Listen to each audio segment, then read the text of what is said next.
Hello everyone, my name is Garrett Wendell and I'm currently taking Engineering 416 Transport Phenomena, and today we're going to talk about heat transfer and specifically through conduction. Now before we dive into the topic of conduction, I want you to think to yourself and see which one of these pictures represents conduction the best. Give you about 3 seconds. Alright, so for those of you that said hot air balloon, let's see. Not quite. Could it be the rice? Those of you that said rice, well, it's not that either. So essentially conduction is the transfer of energy through direct contact.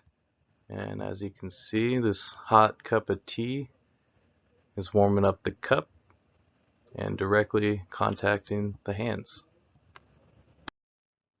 So how exactly would we quantify conduction? Well, we could use Fourier's law of thermal conductivity.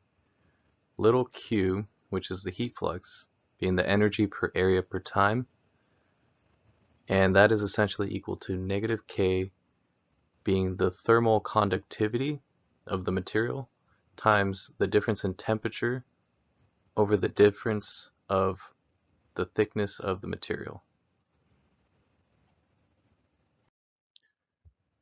So here we have Fourier's law, and here's a little diagram to provide some visual aid.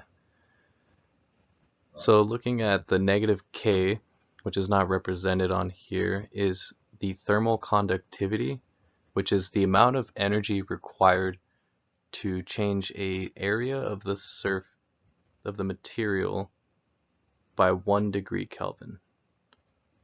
Now looking at this material has a heat flux, this white arrow going across through the material. The temperature starts at a higher level right here, but since it has to pass through this delta X thickness, when it reaches on the other side, the temperature actually drops because that material is absorbing some of the heat energy that's being applied to it. Here we have a classic example where we have 3 cups with hot water. We'll just assume that the temperature of each water is identical, and then we also have a different material for spoons in each cup with a stick of butter on top. And so what we can observe here is that over time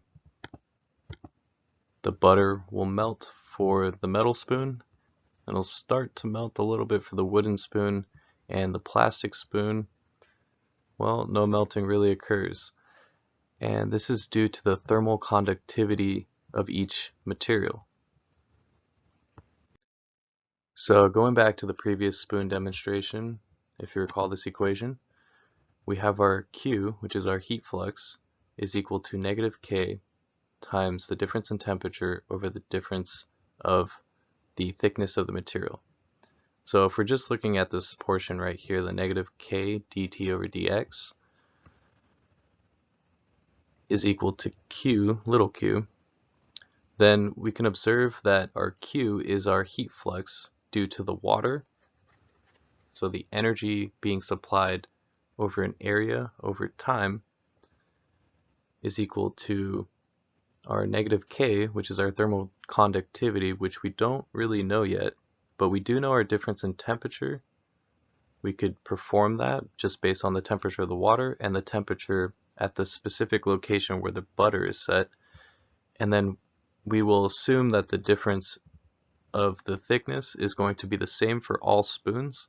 So that'll be the length from the bottom of the spoon to the very tip where the butter is. We'll assume that's all the same. And if we rearrange this equation, we can solve for the thermal conductivity and find that the metal spoon has the highest thermal conductivity, which means that it can supply more heat per area per time, and the plastic spoon has the lowest amount of thermal conductivity.